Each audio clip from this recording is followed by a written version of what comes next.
अस्सलाम वालेकुम नादरीन, आप यूट्यूब चैनल देख रहे हैं। मैं इमरान खान हूँ। नादरीन, गिलगित बल्तिस्तान हो या कश्मीर, एस्टेब्लिशमेंट और उनके सहूलतकार इस वक्त वाकई आग से खेल रहे हैं और वो जो वहां कर रहे हैं इसके नताइज आएंगे और पूरा पाकिस्तान भुगतेगा। ये जिस तरफ लेकर जा रहे हैं पाकिस्तान को, ये खतरनाक हद तक चीज़ों को ख़राब कर रहे हैं। यानी एक पॉलिटिकल पार्टी को जो सबसे मकबूल है उसको मुकम्मल तौर पे अवाम से दूर कर देना, उसको इलेक्शन ना लड़ने देना और अवाम का मुकम्मल तौर पे जिद करना उसके मुकाबले में। यानी वहां नौजवानों को देखें, पब्लिक को देखें, वो मिलिट्री एस्टेब्लिशमेंट के खिलाफ पाकिस्तान तहरीक इंसाफ को सपोर्ट कर रहे हैं। यानी अब इस वक्त एक ताज़ा खबर यह आती है कि गिलगित बल्तिस्तान में इलेक्शन को काबू करने के लिए 5000 पुलिस एहलकार पंजाब से जाएंगे। अब यह पंजाब पुलिस को क्यों भिजवाया जा रहा है? देखें, खैबर पख्तूनख्वा भी है, सिंध भी है और जगह भी है, लेकिन पंजाब पुलिस को क्यों भिजवाया जा रहा है? ताकि यूनिफॉर्म जो है वो पुलिस का इस्तेमाल हो घटिया काम के लिए, गलत काम के लिए, धांधली के लिए पुलिस का यूनिफॉर्म इस्तेमाल किया जाए। और प्री पोल धांधली तो पहले ही शुरू हो चुकी है। पाकिस्तान तहरीक इंसाफ के लोगों को जाने से रोका जा रहा है। वो साद रफीक भी फंस गए बीच में, वो भी नहीं जा पाए बेचारे। इनके अपने लोग, इनके अपने साबिक वुज़रा, इनके रहनुमा शिकायतें कर रहे हैं कि यार ये पाकिस्तान की क्या हालत कर दिया आपने, अब सिक्योरिटी का बहाना ना बना लीजिएगा। और बाद में तलाल चौधरी ने जो बहाना बनाया वो सिक्योरिटी का ही बनाया, बदकिस्मती से। यानी बिलावल के 5 जलसों का शेड्यूल आ गया, आसिफा जरदारी के 2 जलसों का शेड्यूल आ गया, पीएमएलएन के जलसों का शेड्यूल बार बार आ रहा है। सारे पीएमएलएन के और पीपल्स पार्टी के रहनुमा वो पहुंचे हुए हैं गिलगित बल्तिस्तान और बेहतरीन मौसम भी इंजॉय कर रहे हैं, वो कंपेन भी चला रहे हैं। उन्हें रोकने वाला ही कोई नहीं है, उन्हें कोई पूछता ही नहीं, वो जहां दिल करता है जाते हैं, उन्हें प्रोटोकॉल दिए जाते हैं। लेकिन पाकिस्तान तहरीक इंसाफ के लोगों को, चाहे वो नौजवान है वहां पे, वहां के मकामी लोग हैं या बाहर से पाकिस्तान तहरीक इंसाफ के लोग कंपेन चलाने जाते हैं, तो उनको मिलिट्री एस्टेब्लिशमेंट रोक लेती है। कभी पंजाब पुलिस के जरिए से यहां इस्लामाबाद एयरपोर्ट पर रोक लेती है, कभी गिलगित बल्तिस्तान की पुलिस को इस्तेमाल करते हैं और वहां पे लोगों की गिरफ्तारियां करते हैं, उनको सूबा बदर करते हैं। तो ये सूरत हम लगातार होती हुई देख रहे हैं।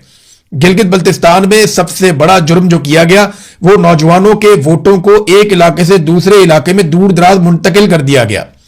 गिलगित बल्तिस्तान के लोगों को एकजुट होकर सोचना पड़ेगा और एक दूसरे को सपोर्ट देनी पड़ेगी। चाहे आपके फासले जितने मर्जी हैं, आपको ये फासले समेटने पड़ेंगे और आपको अपने नताइज लेकर उठना पड़ेगा, वरना आपके ऊपर एक ऐसी हुकूमत मुसल्लत कर दी जाएगी जैसी हुकूमत पाकिस्तान पर मुसल्लत की गई है।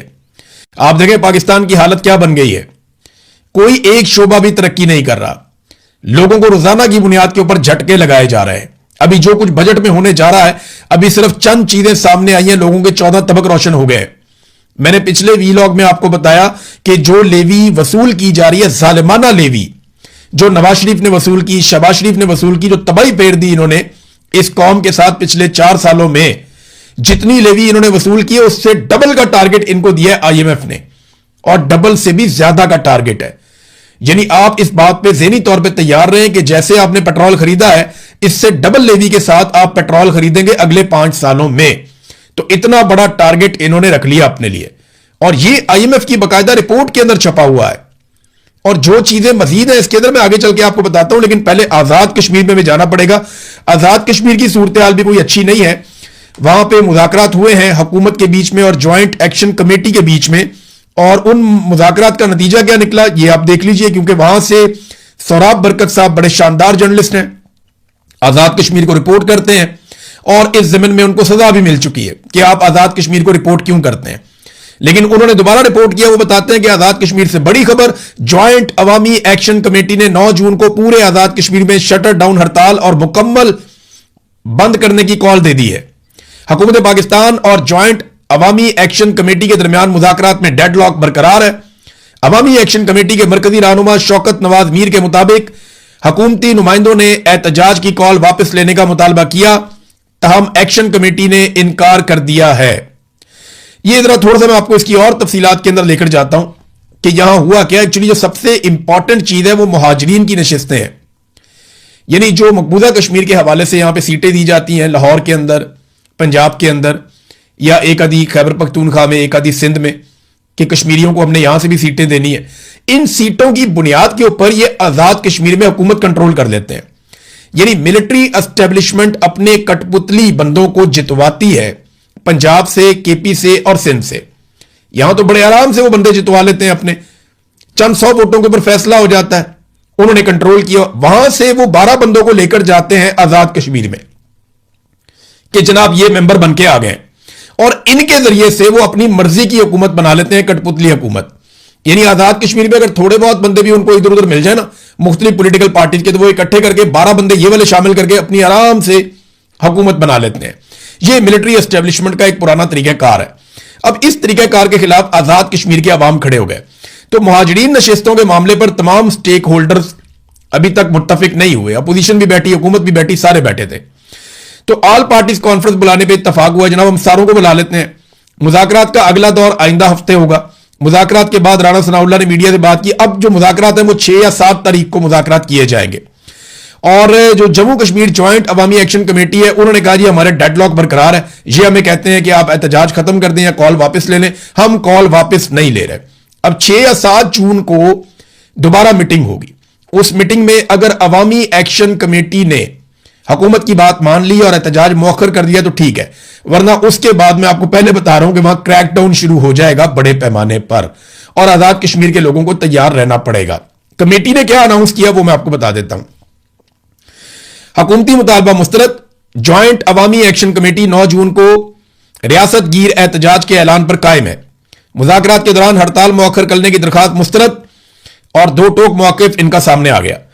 शौकत नवाज मीर ने मुज़ाकराती एलामिया जारी करते हुए अवाम से तैयारियां तेज करने की अपील कर दी। मुतालबात की मंजूरी तक अवामी जद्दोजहद जारी रहेगी। मेंबर ज्वाइंट अवामी एक्शन कमेटी शौकत नवाज मीर। रियासत भर के शहरियों और ओवरसीज कश्मीरियों से 9 जून के एहतजाज में भरपूर शिरकत की अपील। हुकूमत की संजीदा कोशिशों का खैर मकदम करते हैं, मगर मुतालबात के हुसूल तक एहतजाज जारी रहेगा। 9 जून को रियासत गिर पहिया जाम और शटर डाउन हड़ताल, इसका ऐलान बरकरार है। मुज़ाकराती अमल जारी रहेगा। आइंदा पेशरफ्त की सूरत में मजीद ऐलान किया जाएगा। यानी उन्होंने अपना जो एक दबाव है एहतजाज का वो बरकरार रखा है ज्वाइंट अवामी एक्शन कमेटी ने। तो नादरीन, ये है कश्मीर की सूरत हाल। गिलगित बल्तिस्तान और कश्मीर में पाकिस्तान की मिलिट्री एस्टेब्लिशमेंट हर हाल में अपनी हुकूमत बनाना चाहती है। अब मैं आपको एक और चीज दिखाता हूं, ये देखें जरा, ये चंद तस्वीर हैं, इनको जरा आप गौर से देखें। आज ये आ गई, ये 2020 की तस्वीर है जब पाकिस्तान तहरीक इंसाफ की पाकिस्तान में हुकूमत थी और कंपेन चल रही थी इलेक्शन के लिए गिलगित बल्तिस्तान में। मैं इस इलेक्शन को कवर करने के लिए गिलगित बल्तिस्तान गया था। मुझे याद है बड़ी फेस्टिविटी थी, बड़ा माहौल बना हुआ था, जैसे एक फैंसी ड्रेस शो चल रहा हो। यहां मरियम नवाज और बिलावल जरदारी जो है वो नए नए ऐसा लगता है लॉन्च हो रहे थे, और ये लोग बहुत इंजॉय कर रहे थे 2020 में इस इलेक्शन को। ये जरा आप तस्वीर देखें ना, इन लोगों ने कितना इंजॉय किया, कैसे जबरदस्त कॉस्ट्यूम पहने, कितने अच्छे फेस्टिवल के अंदाज में इन्होंने यहां पे कंपेन की। ना इनमें से किसी को गिरफ्तार किया गया, ना इनमें से किसी को टॉर्चर किया गया, ना इनमें से किसी को सूबा बदर किया गया, बल्कि इनको पूरी तरह से फैसिलिटेट किया गया। और ये वहां जिन होटलों में ठहरे हुए थे वहां पे मैंने इनकी सिक्योरिटी भी देखी, शानदार सिक्योरिटी, चाहे मरियम नवाज है चाहे बिलावल है, इन्हें फराहम की गई थी और पूरा प्रोटोकॉल था इनके पास। मुकम्मल आजादी थी इनको इलेक्शन लड़ने की, और उन्होंने आजादी के साथ इलेक्शन लड़ा, कुछ सीटें जीती और बाकी सीटें हार भी गए, लेकिन इन्हें किसी ने कुछ कहा नहीं। लेकिन अब अगर आप सूरत-ए-हाल देखें तो बिल्कुल मुख्तलिफ है।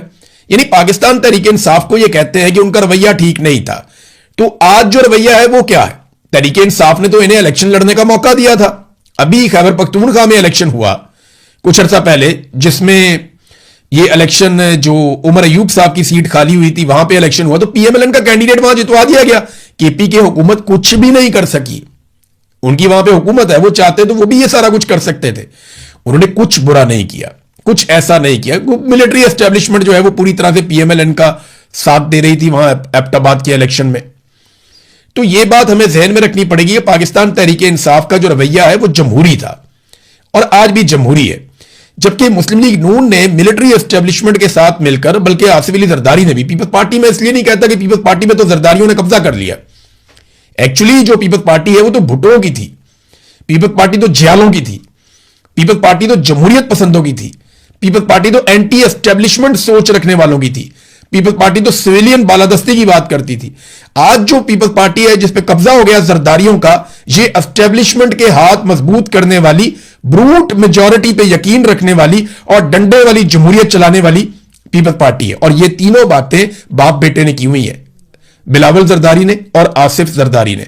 बहरहाल ये इस वक्त वैसा बिल्कुल लेवल प्लेइंग फील्ड नहीं है जैसा इमरान खान साहब के दौर में पीपल्स पार्टी और पीएमएलएन को दिया गया था। अब नाज़रीन एक चीज मैं आपके सामने और रखता हूं, यहां पे ख्वाजा आसिफ साहब का एक ट्वीट है, ये बड़ा इंटरेस्टिंग है। ये देखें जी, ख्वाजा आसिफ साहब आपको पता है वफाकी वजीर हैं और वजीर दिफा हैं, बल्कि वो ट्वीट करते हैं कि मेरे घरेलू मुलाजिम के गांव में ट्रांसफार्मर कल जल गया। लेस्को के एक पुराने मेहरबान सीईओ को फोन किया कि किसी को फोन करें और मेहरबानी फरमाएं। मुलाजमीन ने ट्रांसफार्मर मुरम्मत कर दिया और 80,000 रुपए ले लिए और मुरम्मत कर दिया। गांव वालों ने चंदा जमा करके लेस्को के मुलाजमीन को वो पैसा अदा कर दिया। रसीद किसी ने नहीं दी। बाकी आप अंदाजा लगा सकते हैं, यह हाल है कि एक साबिक बिजली का वजीर सिफारशी हो और मौजूदा काबीना का भी रुकन हो, उसकी सिफारिश पे भी वारदात से गुरेज नहीं किया जाता। आम सारिफ का क्या हाल होगा? रकम की बकायदा अदायगी हुई है, लेस्को रसीद से इनकारी है। वैसे ख्वाजा साहब रसीद से तो मियां नवाज शरीफ भी इनकारी है, रसीद से तो मरियम नवाज भी इनकारी है। आज तक इन्होंने रसीदें नहीं दी जो इनसे मांगी गई थी।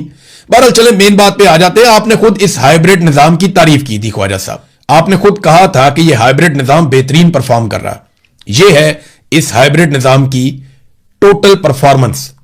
देखिए यहां पे तमाम इदारे इस बात पे खुश होते हैं कि उन्होंने पाकिस्तान तहरीक इंसाफ को नुकसान पहुंचाया और इसके बदले में उन्होंने मिलिट्री एस्टेब्लिशमेंट से शाबाशी वसूली। अगर ख्वाजा आसिफ साहब आपने उस सीईओ की जगह पे मिलिट्री के किसी कैप्टन को या कर्नल को आपने कहा होता या किसी एजेंसी के बंदे को कहा होता तो आपका काम बगैर पैसों के भी हो जाता। लेकिन वहां पे आपकी कहने की शायद औकात नहीं है क्योंकि आप वजीर दिफा हैं, नाम के हैं। पाकिस्तान पता कब आगे बढ़ेगा? पाकिस्तान तब आगे बढ़ेगा जब ख्वाजा आसिफ से मिलने के लिए फील्ड मार्शल आसिम मुनीर वक्त मांगेंगे और जब मीटिंग होगी तो कमांड ख्वाजा आसिफ के हाथ में होगी और जो फैसले होंगे वो ख्वाजा आसिफ करेंगे और फैसलों पे अमल दरामद फील्ड मार्शल आसिम मुनीर करेंगे। तब पाकिस्तान आगे बढ़ेगा। ये मैंने आपको सादा सादा फार्मूला बता दिया। ख्वाजा आसिफ की जगह कोई भी वजीर दिफा होगा तो आर्मी चीफ को उसके अंडर में होना चाहिए। आज आर्मी चीफ की पावर यह कर दी गई है आइन में कि एक आर्मी चीफ को हटाने के लिए आपको 2/3 अक्सरियत चाहिए, जबकि वजीर आजम को हटाने के लिए सादा अक्सरियत, स्पीकर को हटाने के लिए सादा अक्सरियत, वजीर आला को हटाने के लिए सादा अक्सरियत, आपको बेशुमार ओहदों से लोगों को हटाने के लिए चेयरमैन सेनेट, ये वो आपको सादा अक्सरियत। लेकिन अगर आपने आर्मी चीफ को हटाना है तो आपको 2/3 अक्सरियत चाहिए। ये इस मुल्क में आर्मी चीफ की पावर को बढ़ा दिया गया। तो जब आवे का आवा बिगड़ा हुआ होगा ना तो फिर यही होगा ख्वाजा आसिफ साहब जो आपके साथ हो रहा है। आज ख्वाजा साद रफीक ने शिकायत की, आज ख्वाजा आसिफ ने भी शिकायत की। इनके अपने वजीर तंग आ गए हैं और थोड़े अरसे के बाद देखिए जिस आदमी में थोड़ी सी भी जमहूरी सोच होगी ना, जरा सी भी, वो तंग आ जाएगा इस निजाम से। इसके साथ कोई भी पॉलिटिकल आदमी चल ही नहीं सकता। कोई भी आजाद जहन का आदमी जिसका जहन 24 घंटों में 5 मिनट के लिए भी आजाद होगा ना, वो 5 मिनट के लिए घुटन महसूस करेगा। जो इस निजाम के अंदर इस वक्त हो रहा है, जिस तरह जकड़ लिया ना मिलिट्री एस्टेब्लिशमेंट ने, हर एक का सांस बंद होगा। ये मेरी बात आप लिखकर रख ले। मैं एक बात बार बार कहता हूं, बारी बारी सबकी बारी। वो सहाफी जो कल इंजॉय करते थे ना कि आज इसको मार पड़ रही है, इसको मार पड़ रही है, मैंने उस वक्त कहा था कि बारी बारी सबकी बारी, और उन सबकी बारी आई। जो रह गए हैं ना, मेरी बात लिखकर रख लें, आप सबकी भी बारी आएगी। आज भी इकट्ठे हो जाएं, सारे सियासतदान इकट्ठे हो जाएं, सारे सहाफी इकट्ठे हो जाएं और पाकिस्तान की मिलिट्री एस्टेब्लिशमेंट को यहां पे रोकें और उन्हें कहें कि आप अपना आईनी काम करें और हमें हमारा काम आप करने दें आजादी के साथ। तभी पाकिस्तान आगे बढ़ेगा। एक और वजीर का बयान आया था, वो कहते हैं जी अपर क्लास थी वो मिडिल क्लास बन गई, मिडिल क्लास लोअर क्लास बन गई और लोअर क्लास का बेड़े गर्क हो गया। ये एक और वजीर है, काबीना का मेंबर है, वो बेचारा भी ये कह रहा है। और ये लोग झूठ नहीं बोल रहे। पाकिस्तान की सिचुएशन ही ये है। अब ये देखें ना, जो नया बजट तैयार हुआ है इसमें कुछ ऐसी तजावीज हैं कि आप हैरान हो जाएंगे। कई शोबों में भारी टैक्सेस लगने जा रहे हैं। मैंने भी आपको बताया था कि ये लेवी में क्या करने जा रहे हैं। बिजली में बहुत खौफनाक काम होने जा रहा है। सोलर पैनल के ऊपर टैक्सेस लगेंगे। वजह यह है कि आईपीपी पैसा कैसे कमाएंगी, बिजली के ऊपर आप टैक्स कैसे लेंगे अगर लोग सोलर लगाएंगे तो, लिहाजा सोलर के ऊपर टैक्स लगेगा। इलेक्ट्रिक और हाइब्रिड गाड़ियों पर टैक्सों में इजाफा किया जाएगा और यह आईएमएफ के कहने पर हो रहा है। हाइब्रिड गाड़ियों पर टैक्स 8% से बढ़ाकर 18% कर दिया जाएगा। सोलर पैनल पर जीएसटी 10% से बढ़ाकर 18% कर दी जाएगी। आईएमएफ ने इलेक्ट्रिक व्हीकल्स पर, यानी जो ये इलेक्ट्रिक गाड़ियां आती हैं, इन पर जर्नल सेल टैक्स 1% से बढ़ाकर 18% करने की सिफारिश कर दी। पूरी दुनिया में इलेक्ट्रिक गाड़ियां और हाइब्रिड गाड़ियां, उनको अप्रिशिएट किया जाता है कि ये गाड़ियां लेकर आओ ताकि हमारा फ्यूल कम खर्च हो, हमारे मुल्क का पैसा बचे। और दूसरा फॉर्मूला ये होता है कि इससे हमारा माहौल बचता है, इससे पोल्यूशन कम होती है, इससे खर्चा कम होता है, कौम की भी बचत होती है। पूरी दुनिया में अप्रिशिएट करते हैं, इन गाड़ियों के ऊपर टैरिफ टैक्स कम लगाते हैं, लेकिन पाकिस्तान में इनमें टैक्स बढ़ाया जा रहा है। वजह क्या है? ताकि लोग तेल खरीदने पे मजबूर हों। इलेक्ट्रिक या हाइब्रिड गाड़ियां लेंगे तो तेल कम खर्च होगा, तो ज्यादा तेल खर्च होना चाहिए, क्योंकि तेल से इन्होंने लेवी इकट्ठी करनी है और कौम को चूना लगाना है। और फिर बिजली आप आईपीपी से खरीदेंगे तो आप बिल देंगे ना। जब आप सस्ता सोलर आपको मिलेगा तो आप सोलर लगा लेंगे। लिहाजा सोलर को डिस्करेज करने के लिए उसके ऊपर भी टैक्स लगाने की तैयारी, और ऐसी बेशुमार चीजें आपको इस आने वाले बजट में लगातार नजर आएंगी। और इस जुल्म के ऊपर अब लोग बोलना शुरू हो गए हैं। यहां पे जावेद हाशमी साहब का एक स्टेटमेंट है, बड़ा ही सख्त स्टेटमेंट है, मैं आपको पढ़ के सुनाता हूं। जावेद हाशमी साहब कहते हैं कि दुनिया के स्टेज पर इस वक्त दो ही फाशिस्ट मौजूद हैं, एक डोनाल्ड ट्रंप और दूसरा आसिम मुनीर। दोनों एक दूसरे की दिन रात तारीफ और तौसीफ में मगन हैं। आज स्कर्दू की फ्लाइट पर जाते हुए असद कैसर के साथ जो सलूक किया गया वो सबके सामने है। वफाकी दारुल-हुकूमत के एयरपोर्ट की ट्रैफिक कई घंटों तक सिर्फ इसलिए बंद रखी गई कि एक सियासी जमात का रहनुमा इंतखाबी मुहिम के लिए ना जा सके। जुनेद अकबर को भी इंतखाबी मुहिम के इलाके से निकाल दिया गया। आसिम मुनीर, तुम एक फाशिस्ट हो, और फाशिस्ट चाहे वो मुसोलिनी हो, रोमानिया का चाउशेस्कू हो या हिटलर, इन सब का अंजाम तारीख में दर्ज है। जब अपनी ही अवाम और अपनी ही फौज किसी के खिलाफ हो जाए तो फिर क्या होता है। ये नाजरीन जावेद हाशमी साहब का बड़ा सख्त ट्वीट है। तो ये सिचुएशन थी नाजरीन पाकिस्तान में, और पाकिस्तान से बाहर भी कुछ खबरें हैं। एक तो डोनाल्ड ट्रंप ने कहा कि मुझे कोई जल्दी नहीं है, मैं कोई खराब डील नहीं करना चाहता। दूसरी जानिब ईरान की जानिब से भी एक रद्द-ए-अमल सामने आया, और जो रद्द-ए-अमल आया वो ईरानी सरकारी मीडिया की जानिब से आया है। ईरानी सरकारी मीडिया की एक रिपोर्ट के मुताबिक ईरान और अमेरिका के दरमियान एक गैर सरकारी मफाहमत के मुसव्वदे को फाइनल किया गया फिलहाल, जिसपे अभी कुछ चीजें बाकी हैं। इसके तहत ईरान को आबनाए हुर्मुज़ से गुजरने वाले जहाज रानी पर वसी तर कंट्रोल हासिल हो जाएगा, जिसमें इन बहरी जहाजों की दर्जाबंदी करने, उनका मुआयना करने और मुमकिना तौर पर इन पर पाबंदी लगाने की सलाहियत भी शामिल है। जिन्हें वो अपने लिए खतरा समझता है उन पर पाबंदी लगाएगा। रिपोर्ट के मुताबिक इस मुसव्वदे में अमेरिका की जानिब से यह अहद भी शामिल है कि वो 60 दिनों के अंदर ईरान के मुंजमद किए गए $12 अरब के असासों को रिलीज करवाने में मदद करेगा। ताहम रिपोर्ट में इस बात पर जोर दिया गया है कि यह मतन अभी हतमी नहीं है और इस पर अभी मुज़ाकरात जारी हैं। यह ईरान के सरकारी मीडिया ने बताया। जबकि डोनाल्ड ट्रंप ने एक और बात की है कि आबनाए हुर्मुज़ के हवाले से एक इंटरव्यू में उन्होंने कहा, जी उस पर मेरी ज्यादा तवज्जो नहीं है, मेरी ज्यादा तवज्जो ईरान की एटमी सलाहियत के हवाले से है। और वहां पे ईरान ने बड़ा क्लियरली बता दिया है कि ठीक है, हम उसकी निगरानी के लिए तैयार हैं और ये गारंटी देने के लिए तैयार है कि हम एटमी धमाका करने नहीं जा रहे। तो ये तो ईरान पहले भी कह रहा था। डोनाल्ड ट्रंप को कोई सही फेस सेविंग नहीं मिल रही और इसी वजह से यह मामला ताखीर का शिकार हो रहा है। एक और अपडेट यह है कि डोनाल्ड ट्रंप का एक वजीर जो है वो भारत में खड़ा होकर भारत के लिए बोलता है और दूसरा वजीर जो है वो पाकिस्तानी फील्ड मार्शल और वजीर आजम की तारीफ करता है। यानी मार्को रूबियो पाकिस्तान के खिलाफ बोला भारत में खड़ा होकर, और पीट हेग्सेट जो वजीर दिफा है वो पाकिस्तान के वजीर आजम और फील्ड मार्शल की तारीफ करता है। यह बड़ा दिलचस्प है। देखिए, अमेरिका को अफगानिस्तान में अपने अहदाफ के लिए, ताकि खित्ते पे उसका कंट्रोल रहे, पाकिस्तान की जरूरत है, और चीन को कंट्रोल या काउंटर करने के लिए उसे भारत की जरूरत है। इसलिए वो दोनों को साथ चलाएगा। अमेरिका ने पाकिस्तान में हर डिक्टेटर को सपोर्ट किया। यह पहली दफा नहीं हुआ। यह ऐसा नहीं है कि पहली दफा पाकिस्तानी किसी डिक्टेटर की तारीफें हो रही हैं। यह आसिम मुनीर अकेले नहीं है। इससे पहले जब जब पाकिस्तान में कोई डिक्टेटर आया, हमेशा अमेरिकन ने तारीफें की हैं। जब भी कोई ऐसा शख्स आया जिसने कंट्रोल लिया चीजों का अपने हाथ में, चाहे उसने सामने आकर मार्शल लॉ लगाया हो, चाहे उसने पीछे से रहकर चीजों को कंट्रोल किया हो। हाइब्रिड निजाम ख्वाजा आसिफ खुद कहते हैं, तो हमें कोई जरूरत नहीं है किसी और गवाही की। यानी ये कोई ऐसी मायूब बात नहीं रही पाकिस्तान में कि कंट्रोल आसिम मुनीर के पास है, क्योंकि ख्वाजा आसिफ जो वजीर दिफा हैं वो अपने मुंह से कहते हैं और बाकी वुजरा भी अपने मुंह से कहते हैं। कई वुजरा तो ये भी कहते हैं कि आसिम मुनीर साहब की तारीफ करते हुए कि उन्होंने ये फैसला कर दिया, वो ये करने वाले हैं, वो करने वाले। तो ये सारी चीजें एक सियासी आदमी करता है। अब वो क्योंकि एक सियासी एंटिटी है तो उन्हें सियासी मामलात में तनकीद का सामना भी करना पड़ेगा। बहरहाल ये पहले आदमी नहीं है जिसकी अमेरिका तारीफ कर रहा है। अमेरिका ने हमेशा डिक्टेटरों को तारीफ की, उनसे काम निकलवाया और फिर टिश्यू पेपर की तरफ फेंक दिया। नुकसान किसका हुआ? हर मर्तबा पाकिस्तान का हुआ। खबरें और भी है मेरे पास, लेकिन वक्त खत्म हो गया। अब तक के लिए इतने। अपना ख्याल रखिएगा, अपने इस चैनल का भी।